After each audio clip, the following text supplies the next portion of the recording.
out of shape to do that. Amen. Whoa. Grab a seat, guys. Find a seat. Did you find a new phone? Do not dwell on the past. Sorry, you missed. Guys, if you lost your phone, you could get it back at the end. Or you could get it back now. Here you go. Oh. That's great. Well, guys, how's everybody doing tonight? They're doing good over there. Over here is kind of quiet. You're doing good. Clearly, you're just excited. You can grab a seat. You can sit down if you want, but that's cool. That's good. It's 2 days till spring break, right? For everybody, mostly everybody. Is anybody doing anything crazy for spring break? What are you doing? California, islands, what? Texas. What are you guys doing back there? What? Wyoming. That's sweet. What are you doing? Mexico. What? Florida. The Dominican Republic. That's crazy. Is anybody just like going to take a nap? Yeah. Utah. Volleyball. Florida. California. Dang, you guys are travelers. I would just take a nap. But what are you guys going to do for spring break over here?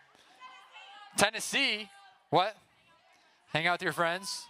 You're going to hang out with her? You're her friend that she's going to hang out with? You're going to hang out with her too? But you're going to be in Tennessee. That's cool. That's cool. What are you going to do? Yeah, what are you going to do for spring break? What? You don't know yet. Well, you better figure it out. So, like, what are you going to do? You're going to go to the cake. I don't know if that's over spring break, but that's cool. He's going to be at Camo and Cake Night. That's going to be great. We're going to get a lot of cake. I don't know what kind of cake, but a lot of it. All the kinds of cake. It's going to be great. Oh, what are you at? Sorry, you had your hand up. Oh, she had your hand up. You're Ohio? Is that what you said? You're going to Ohio? That's so cool. You're not doing anything? Not doing anything is honestly kind of the best. Just sleeping? Yeah. Whoa, that's cool. New Mexico. Sleeping just one day or all the days? She's sleeping for a week. What are you doing, Claire? You're going to go watch your brother play hockey. That's cool. Way to be a good sister. That's so fun, guys. I'm glad you guys are doing that. What am I doing? I don't know. Nothing yet. We'll see. I'll be here Wednesday next week. You guys, if you're in town and not traveling the world, you should come hang out here next Wednesday night. It's going to be awesome. But if I've never met you, my name is Bryce. I'd love to meet you. Come introduce yourself at the end so I can get to know you, and I'll try my best to remember your name. We'll see. But we're jumping into a new series tonight, and I'm excited about it. It's going to be an awesome series. We're going to be in this for the rest of the month, which is like 3 more weeks, which is going to be awesome. And it's going to end on Camo Night, Camo and Cake, and the end of our series, which is going to be awesome. So we're jumping into this series. It's called Storyline. Do you guys know what a storyline is?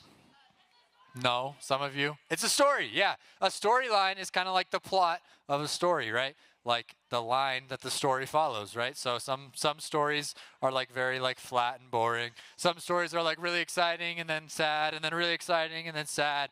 A lot of stories kind of go like this. They start out like kind of exciting and then they're like, oh, they're getting more exciting and then they're really exciting and then they're getting less exciting and then they kind of end. And storylines are kind of all over the place. There's like a million different kinds of storylines. And we're going to be talking about that and talking about stories. So I wanted to tell you guys a story from when I was in middle school. Hey, friends over here, if you're going to sit on the wall, that's okay. You just have to be not talking, Jaden, okay? And you guys here, we've got to lock in a little bit. But when I was in middle school, I went to Cimarron, so shout out Cimarron. It's a cool school. I went there. Yeah, gross, yeah, that's okay, whatever. You know, I think it was cool. It was fun. But I was there, and I had this friend named Braden, and Braden was like insane. Like, think of the craziest kid you know. Maybe they're in this room, maybe they're not. Don't point at them, but think of like the craziest kid you know. This kid was crazy, okay? We would be at lunch, and I don't know like what the lunchroom is like for you guys, but like there's people who like monitor like the lunchroom people or whatever that like yell at you if you like scream too loud or like do things that you're not supposed to. Well, they were like, you know, always around.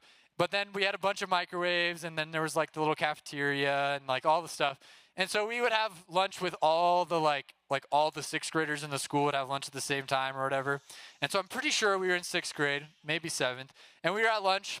And it was me and Braden is my friend who's like crazy's name, and then a bunch of our other friends. And Braden decides like he's just like, you know when you like look at someone, you're like, you're full of so many ideas and just most of them aren't good ones, but they're really funny.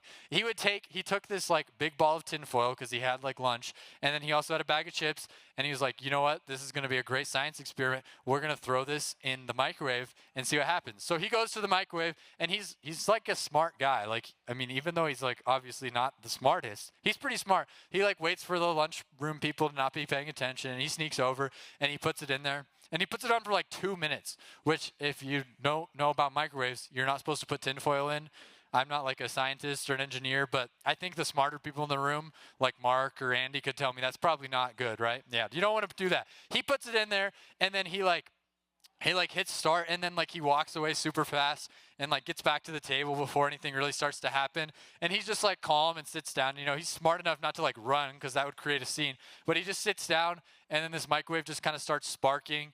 And like everybody's just like, what the heck's happening? Everybody's laughing because, I mean, if you've never watched a microwave like spark, it's pretty funny. But it starts like smoking and sparking, and like who are the people who do the lunchroom monitors? They're like advisors or assistant principals. Those people like freak out, and they're like yelling and stuff, and they're trying to figure out who did it. And Braden is just like sitting there quietly, just like dying laughing like the rest of the lunchroom, because nobody knows he did it except for us and our friends, and we're not going to snitch on him. So he makes it through like most of the day without getting caught, and then eventually I guess they went and looked at the cameras or something. He got caught, but that's just Braden, right? This other time we were in science class. Do you guys ever do science experiments still? Yeah? Did you ever get to dissect stuff? Yeah? Yeah. What do you get to dissect? What kind of things? Frogs? Squids? Did you ever get to do like the little squid thing? That one was fun. Okay, well, we were dissecting frogs one day. And what grade do you dissect frogs? Is that 7th grade? 7th? 7th. Yeah. We were dissecting these frogs, and if you've done it, they're kind of like, I don't know, they're funny looking. They're just funny looking frogs. Like, frogs are just funny, especially when they're, I don't know, they're like really stiff when you're dissecting them. They're just weird looking. And we were dissecting these frogs, and the teacher like stepped out for like literally like 5 seconds. And of course, Braden, like I said, he's not the brightest, but he's really funny. Instantly, as soon as the teacher's out of the room, he picks up the frog and just throws it at a kid across the room. And it just hits this kid in the face at this frog. And I mean, it's hilarious. Everybody's laughing because this kid just got nailed in the face with a frog. It's hilarious. And everybody's cracking up, and then the teacher comes back in and finds out what happens, and he gets like suspended or whatever. But he was only gone for a couple days, and it was really funny. So it was definitely, don't do that. It's not good. Don't do that. But it was really funny. But he threw this frog, and he got suspended, and he was, it was fine. But then he comes back to school, and everybody's like, dude, you're so funny. And that's just the kind of guy Braden was. He was the kind of guy who does all the like crazy things, and you're like, dude, what goes on in your head? Like, what is happening in your brain? But he was also like a really great friend. Like, I was friends with him from like elementary school through high school through like, I'm still friends with him. He lives kind of far away now, but like he came to my wedding, and like he's a good friend. And the way I knew that was because whenever things were going on in my life, and like in high school, I was going through some really hard things. And I remember the first person to reach out to me to like be like, hey, like, let's hang out. Like, I know like you're going through some hard stuff, but like, let's hang out. Like, let me be there for you, was Braden. He was the first one there. I know that if I was to call him and be like, hey man, I really need some help with whatever it is right now, he would pick up the phone. And if I really need him to, he would fly back home to Denver like tonight if I needed him. Because he's like a really, really good friend. And he's like crazy, but he's a great friend, right? And there's people like that. And I told you this whole story kind of just to let you know what Braden is like, right? Because he's one of my friends. And I wanted you to hear about Braden. And I could have just told you, oh, Braden was like a crazy guy and like kind of like one of those like goofy, like insane dudes, but also a really good friend. And you might have had like a kind of a decent idea what that means. But since I told you a story about him, now you kind of actually understand who he is. Now you kind of know a little bit about me, and you know a little bit about Braden. You can actually kind of like connect to that idea deeper, right? Because I told you stories about him. If I just tell you character traits about him, you're like, I mean, okay, like I get it. He's a friend. He's a kind of a crazy guy. But when I tell you, oh, he threw a frog at a kid's head across the room in 7th grade, you're like, oh, that's funny. Like, I can understand who this guy is. You can connect to that, right? And that's what we're talking about in this series. We're talking about stories and the power that stories have, right? Because we all love stories, right? Whether you think it or not, we love stories. Whether it's books, right? How many of you guys like books? Probably not like a ton, but some of you, yeah, books are cool. I like books. Books are really cool. How many of you like movies? Movies? Anybody? Anybody? Yeah, movies are cool. What about TV shows? Like, binge some Netflix. What about like watching TikTok stories where they're like just people like yapping about whatever's going on in their life, and they're just like, or like they'll do it. I know you guys watch these ones where people will be like doing what's it called? Subway Surfers while they're telling a story. You guys watch those. I've seen it. So everybody loves stories. We really connect to stories. They drive our whole world. Everybody's always telling stories, whether it's movies, TV shows, books. Your teachers are probably telling stories. Even like people who are trying to sell you things like products and stuff, they'll tell you a story about the product to try and sell it to you, right? If you ever see commercials for like car commercials, they're like the weirdest commercials, and you're like, that has nothing to do with the car. They're just like on a family adventure through the Sahara Desert, and like, I'm never going to take this minivan to the desert. But they're telling you a story to sell it because people love stories. We connect to stories deeply, right? Stories are what drive us. They help us to understand each other. They help us to relate to each other. When you make a new friend, what do you do with them? You tell them stories. You tell them things about your life. You tell them about what's going on in your life, about what you've been through, about things you are currently going through. When you come back to school after summer break and everyone's like, hey, how was summer? They don't want you to just say good. They want to hear some stories. They want to hear some of the stories about what happened, right? Stories are how we connect to each other. Everywhere we go, we want to hear stories, and we get to hear stories. In this series, we're going to be talking about stories. So tonight's kind of just an overview, and then the next couple of weeks, we'll get into it a little more. Eli's going to bring the word next week about your story. But tonight, we're just talking about stories in general, because stories are so powerful, right? There's a reason that when people make movies, they just keep using these same stories because they're like, oh, this story is good. Let's just keep remaking it. It's like you'd think they'd come up with a new one, but they just keep remaking the same stories because we love them. We love stories. And God actually loves stories too, right? God chooses to connect with us through stories. A lot of how God connects with us is through stories. This is a Bible. If you've never seen it, it is God's word, okay? And it is full of stories. There are some crazy stories. There's some sad stories. There are some really funny stories. Some of the like funniest stories I wrote down that you might not even know, like some of the crazy ones. There's the story about the world being created. That's pretty like mind-blowing because it's like there was nothing and now there's everything. And it's like, what? That's crazy. And then there's this story. This one's really funny. It's about this prophet, right? He's a prophet in the Old Testament, and some kids make fun of him. So then he has a bear maul them. And like, it's like, what? That's in the Bible? It's crazy. And then there's stories about a talking donkey. There's a couple of guys who just get like taken up to heaven and never die. Like there's people who've never died. That's like crazy to think about. And then there's stories about the sun standing still for a day. Like the sun just didn't move for a day because God told it to, and like it just didn't move. There's stories about a guy living inside a fish for a while. That one's kind of weird. It's like, how does that work? How do you live in a fish? And there's stories about a guy with a Superman strength. He's basically like Superman and the Hulk strength level, like for a little while. And there's all those crazy stories. All those ones I just listed are before Jesus even shows up in the stories. And once Jesus gets there, it gets even crazier. The guy starts walking on water, turning like water into wine, taking like 5 loaves of bread and a couple fish and making it feed thousands of people. There are all kinds of cool stories in the Bible. And what's even cooler about all the stories in the Bible is they're all true, right? They're all actually fact, things that happened, things that really happened, and God had them recorded so we could read them, so we could be a part of his story, the story he's telling, and he wants us to be a part of that story. So to do that and to connect with us, he said, let me give you a copy of all these awesome stories of things that happened so we can feel connected to him, right? And they're all true. And Jesus, when he was here, he was either living out these crazy stories where he was walking on water and someone was like, oh, I got to write that down because that is insane. I need to record this story. Or when he was interacting with people, he liked to teach with stories. He would tell these things called parables. Have you guys heard of parables? No? Yeah, everybody say the word parable. Parable. It's a weird word. Parable, okay? He would tell these things called parables, which basically meant he would make up a little story, and sometimes it would be real, sometimes it would be fictional, but it was basically like a very realistic story that like anyone in the day would be like, oh yeah, I could see that happening. He would make up these realistic stories to help teach a point. So instead of just like standing up there and being like, a squared plus b squared or c squared, he would be like, well, you have this one guy who's going out with this one thing with his donkey and this other guy who has this farm. And he would tell these stories where people would be like, oh, I understand what he's talking about, because he's telling a story to teach something. Instead of just telling them facts or telling them this is how you should live, he would tell them stories. Like he would describe how a light on a little lamp can light up a whole room, instead of just being like, oh, you need to be a strong Christian. He'd be like, no, you can be the light of the city on the hill. And he would tell these stories to help people learn. And it was a really cool thing that he would do, right? So stories are so important, not only to us as people, but to how we connect with God. We connect with God through hearing stories, through sharing stories. And something I really think is cool is when we look at the Bible, there's this book called Acts. Everybody say Acts.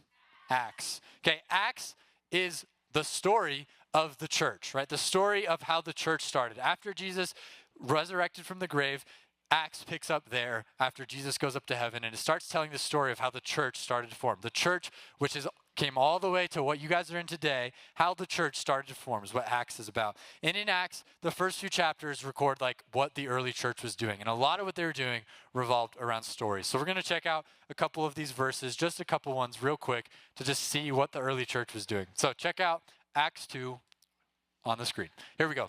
It's not in yellow, it's in green, but it's still your guys' word to read, okay? Here we go. It says, they devoted themselves to the apostles' teaching and to fellowship. Yeah, it's a weird word.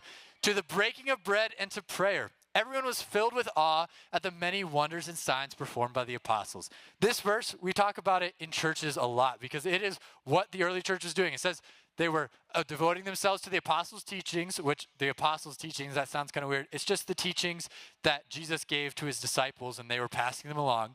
And to fellowship, fellowship is just hanging out with other believers, right? So when you spend intentional time with other believers, you're fellowshipping. And to the breaking of bread, so they would have food together, and they would take communion together, and they would pray together. And it says they were filled with awe at the many wonders and signs performed by the apostles.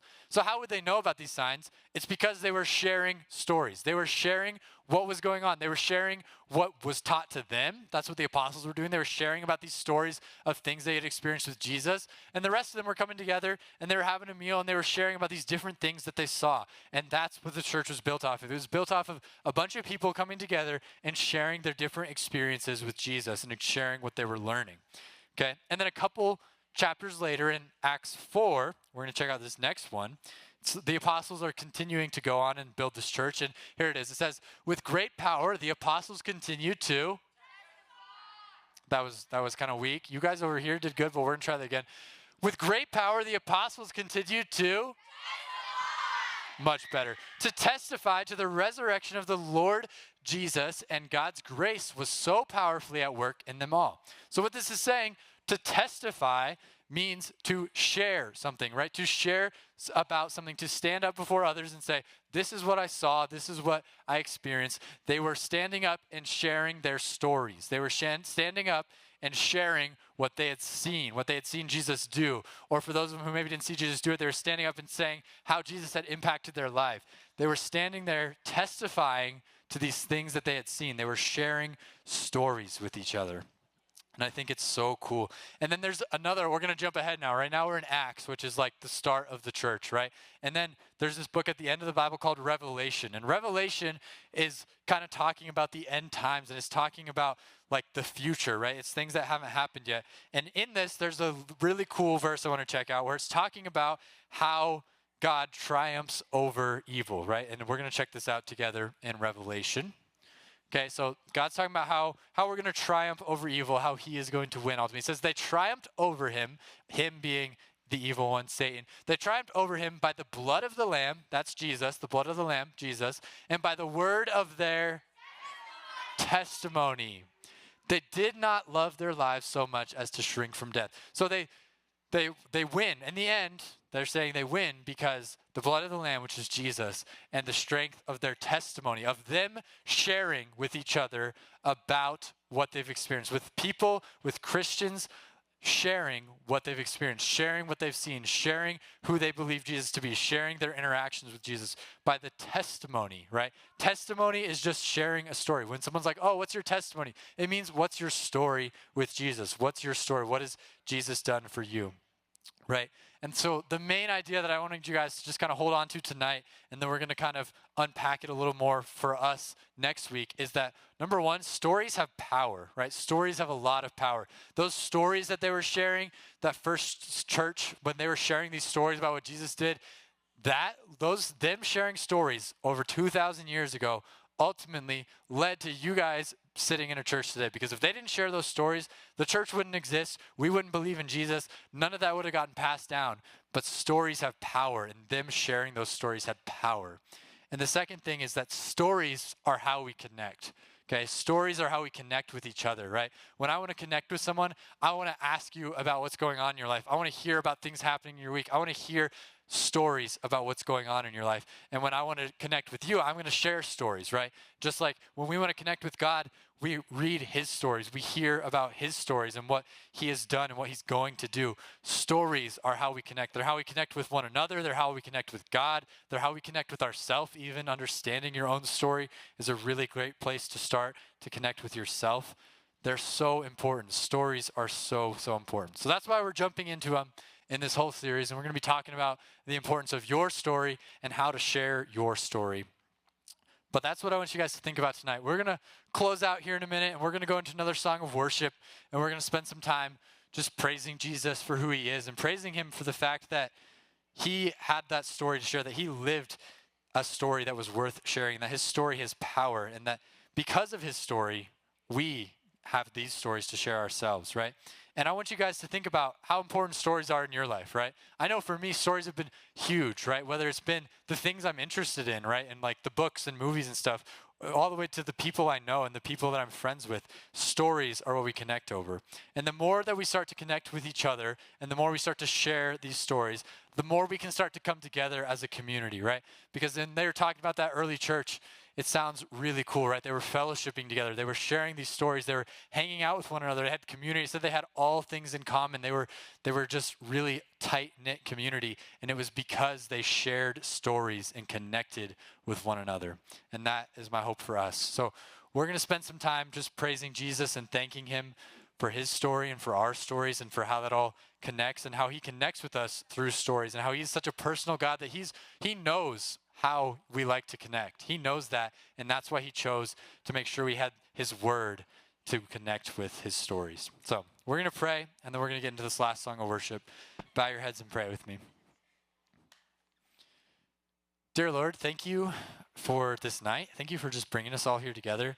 Thank you for the stories and the power that they have. Thank you for just our ability to share those stories and to connect over them, whether it's our own stories or stories that we all like. And thank you that you left us your stories in the Bible and that you shared that with us. And thank you that when you were here on earth, you knew to teach us through stories so that we would actually understand and connect with that. God, we're so grateful to be a part of your story. We're so grateful that you've invited us into that story. And we just want to praise you because of it. We pray this all, and everybody said, Amen.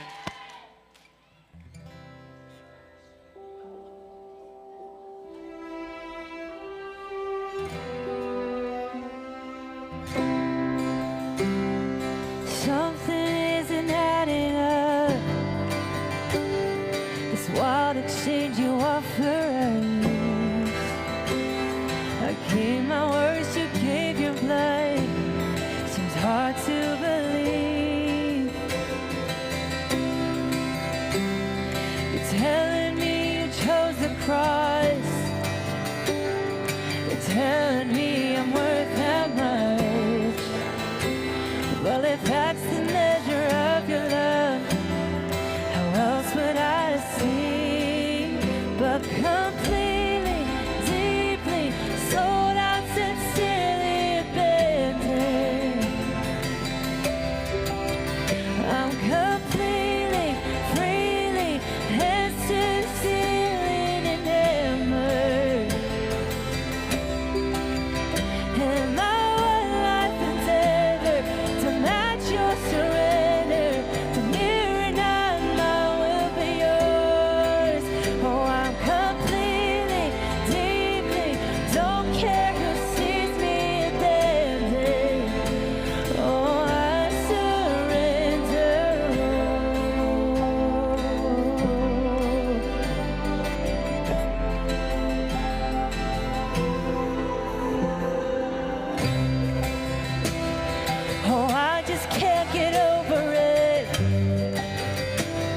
What kind of self-control is this?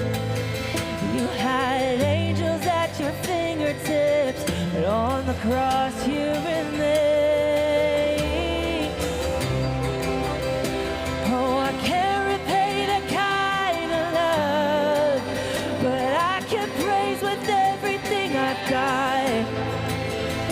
Since death had all his power on, then just like the grave, I'm completely, deeply sold out, sincerely abandoned.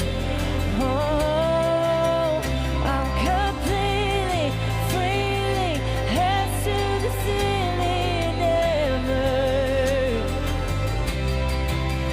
And my one life endeavor to match your surrender, to mirror not my will but yours. Oh, I'm completely, deeply, don't care who sees me abandoned. Oh, I surrender all. I surrender all. Oh, I surrender all.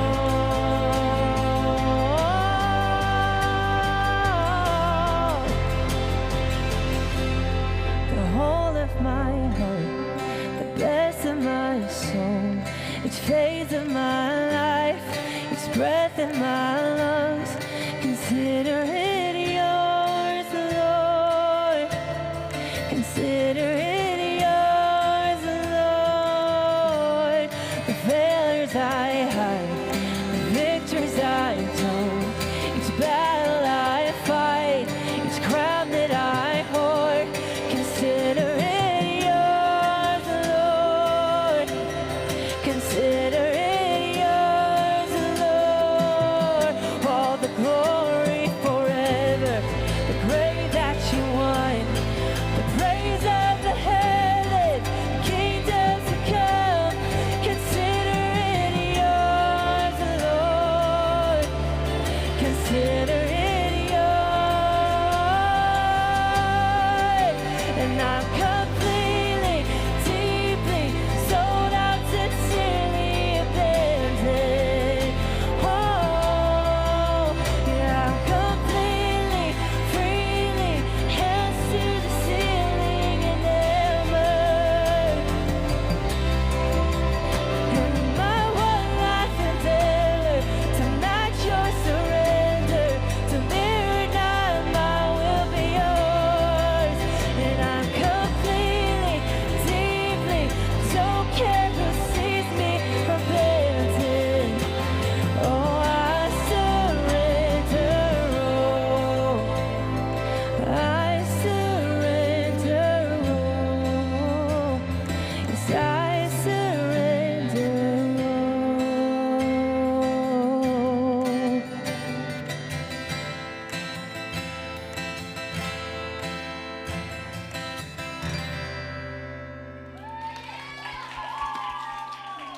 Woo! Give it up for the band. They did great. Guys, have a great night. Remember, you are loved and prayed for, and you are accepted here just as you are. We will see you next week for week 2 of Storyline or Sunday morning. Also, if you were someone who was going to turn in a sheet for a worship team, you should turn it in.